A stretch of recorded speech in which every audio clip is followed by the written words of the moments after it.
Assalamu alaikum rahmatullahi wa barakatuh. Hope you're doing well. We're continuing our reading of Friedrich Nietzsche's Thus Spoke Zarathustra book. Now, we're in the section that was titled On Chastity, so should be pretty witty.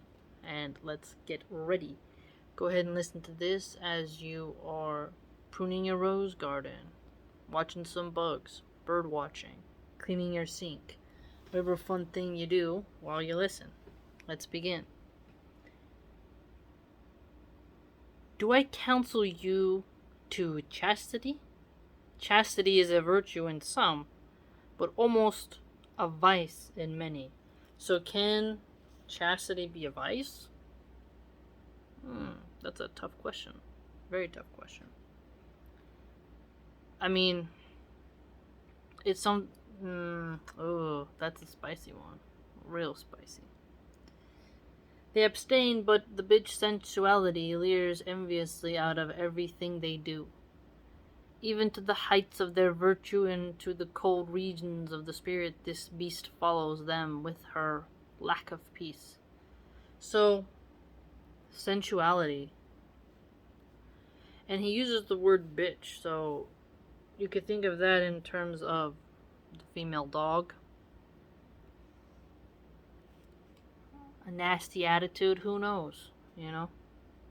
Because it says leers enviously. It's quite bitchy. When a bitchy leers enviously, like a bitchy person, it's like, ooh, like you can feel it. It like feels like a, just like, even if that person's standing behind you, you almost feel it, and then you look around and you like catch eyes with them and they're eyeing you. And how nicely the bitch sensuality knows how to beg for a piece of spirit when denied a piece of meat. So kind of getting at the manipulation tactic. Do you love tragedies and everything that breaks the heart? But I mistrust your bitch. Your eyes are too cruel, and you search lustfully for sufferers. Now this is quite interesting. Searching lustfully for sufferers.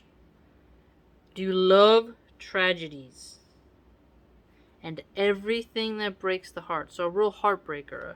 Someone who likes to cause pain in this way. She hungers to make people suffer. And it's a kind of a sensual lust type of thing. Is it not merely your lust that has disguised itself and now calls itself pity? And this parable too I offer you. Not a few who wanted to drive out their devil have themselves entered into swine. Now this is interesting because it's getting at when Jesus cast, demons out and then the swine in the Bible, right? He's getting at something deep here where some people were attempting to drive out the devil of lust within them, but they kind of turned into swives, piggies themselves. How does that happen? Maybe they become gluttonous in some other fashion, maybe. The behavior becomes bad. Attempting to be chaste turn them into more of an animal, in a way. Really depends. Those for whom chastity is difficult should be counseled against it. No. You need to keep going, lest it become their road to hell. Well, actually, it can never be a road to hell for us Muslims, actually. Chastity is to be something good. The mud and the heat of their souls. This reminds me of just someone just going insane because they have maintained their chastity and they have kind of lost some sanity, turned into a rabid incel, somebody who's just really socially awkward and starts to have dark fantasies about hurting women because they see them all as disgusting, because they're trying to, the individual male is trying to maintain his chastity to the point where he starts to actually demean women horrifically, and then it turned him into some piggish person.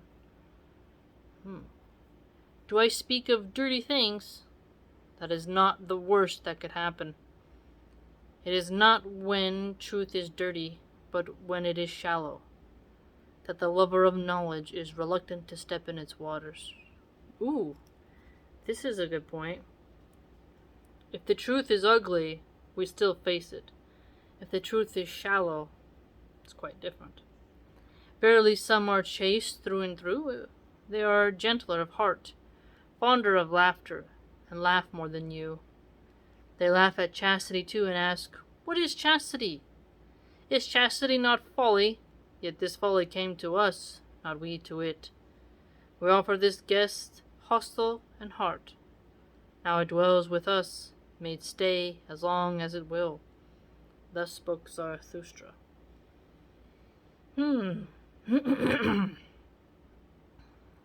What is chastity? Is chastity not folly? I mean, some can see it as something futile, fanciful, because of how much hedonism is around, but in the end, it's still very noble. To keep yourself chaste, in order to have better options in life for marriage, and obviously maintaining your marriage and staying loyal. Okay, now we're in a new section titled On the Friend. There is always one too many around me. Thus thinks the hermit. Yeah, that's true. Always one times one, eventually that makes two. I and me are always too deep in conversation. That's funny. That's really true when you have like a hermit mindset. Yeah, you're like, yeah, start thinking and going on, and you can just stay there for a while. It's like you're arguing with your own self in a good way. How could one stand that if there were no friend? For the hermit, the friend is always the third person. The third is the cork that prevents the conversation of the two from sinking into the depths. Alas, there are too many depths for all hermits, therefore they long so for a friend and his height. Our faith in others betrays in what respect we would like to have faith in ourselves. Our longing for a friend is our betrayer. That's unique. Longing for a friend is a betrayer. And often love is only a device to overcome envy. Ooh. Do you agree with that? Love being a device to help you overcome envy. If you love your neighbor, you love your fellow Muslim, this can help you not to envy what they've been given by the Maker that you yourself may not have. If you see someone excelling more than you, and you try to love what they're doing, if it's something good, maybe that could help you to be less envious. Because we have to think, can love exist in an envious environment? Does envy negate love? One must override the other. Can they both exist at the same time? Because envy has a sort of angry, painful, resentful tone, whereas love is endearing and supportive. Right? Very, very interesting. And often one attacks and makes an enemy in order to conceal that one is open to attack. At least be my enemy, thus speaks true reverence, which does not dare ask for friendship. If one wants to have a friend, one must also want to wage war for him. And to wage war, one must be capable of being an enemy. Now that's unique right there. To wage war, one must be capable of being an enemy. To be a friend means to go to war for them. Yeah, that's what with people who I call my friend versus acquaintances, you call it ride or die. Like, we're going in, we're gonna support each other. And I'm very capable of being an enemy. In a friend, one should still honor the enemy. Can you go close to your friend without going over to him? In a friend, one should have one's best enemy. Ooh, that's spicy. Oh. If you think about how many people were once friends and then became bitter rivals, look at that.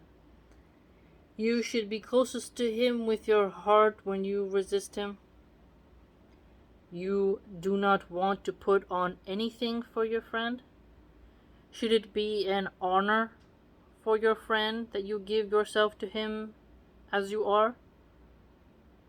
But he sends you to the devil for that.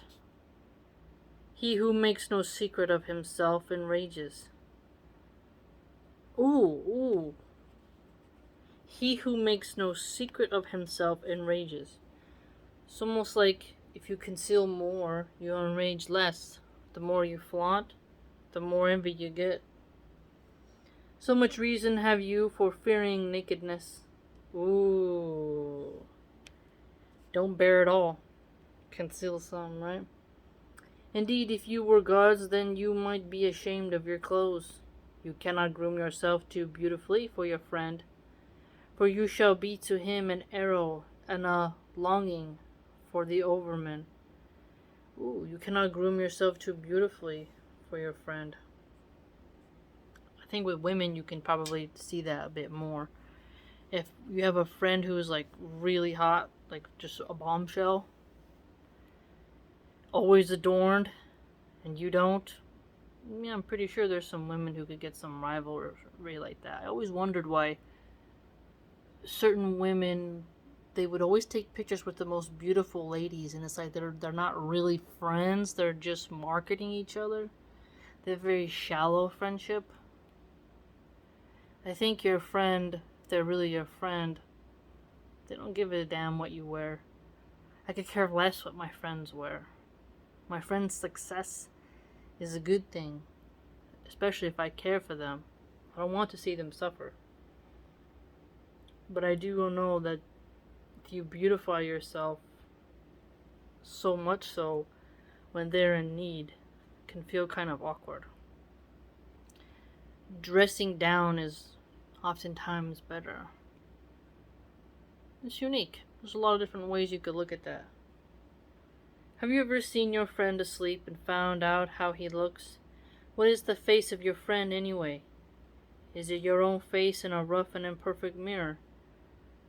Well, a lot of people look quite goofy when they're asleep. Like, yeah, they're relaxed. I don't stare at people when they're asleep. That's a bit creepy. I don't want to scare them, like staring at them, and then they wake up. Ah. Have you ever seen your friend asleep? Were you not shocked that your friend looks like that? Well, no. They can't, always have a straight up, like, mask of a face on. They'll have different facial expressions. Oh, my friend, man, is something that must be overcome. A friend should be a master at guessing and keeping still. You must not want to see everything. Your dream should betray to you what your friend does while awake. Your compassion should be a guess, to know first whether your friend wants compassion. That's interesting. Whether your friend even wants compassion? I don't think you need to guess, you could measure. Perhaps what he loves in you is the unbroken eye and the glance of eternity. Compassion for the friend should conceal itself under a hard shell, and you should break a tooth on it. Having a hard shell, so not just being this soft, mushy, overly emotional person, but to kind of have a more resilient, stoic type of energy. Not to always be a bleeding poet. Not to wear your emotions on your sleeves. That way it will have delicacy and sweetness. That's an interesting point. So if you kind of are more reserved, and then show your compassion to your friend, when you do show some type of softness or kindness and whatnot, it'll have a more sweetness to it. It's more endearing. It's an interesting theory. I don't know if it'll work, but maybe because you're not always being kind and pushing into people's faces with being hyper emotional, when you are showing a more softer tone, as they say, will have more of a reverence and more of an impact, more of an influence and such. Yeah, it could work. for some. Hard shell to the point you could break a tooth on it. I mean, that's pretty rough, right? It's pretty tough. What do you think? Is Nietzsche right? Is that how you should be with your friend? I really like that line. He who makes no secret of himself enrages. So much reason have you for fearing nakedness. Wow, that's intense. That's intense. I hope you enjoyed. By the way, consider joining my blog, www.subscribestar.com/MilahanArchive. I hope you have a great day and talk to you soon.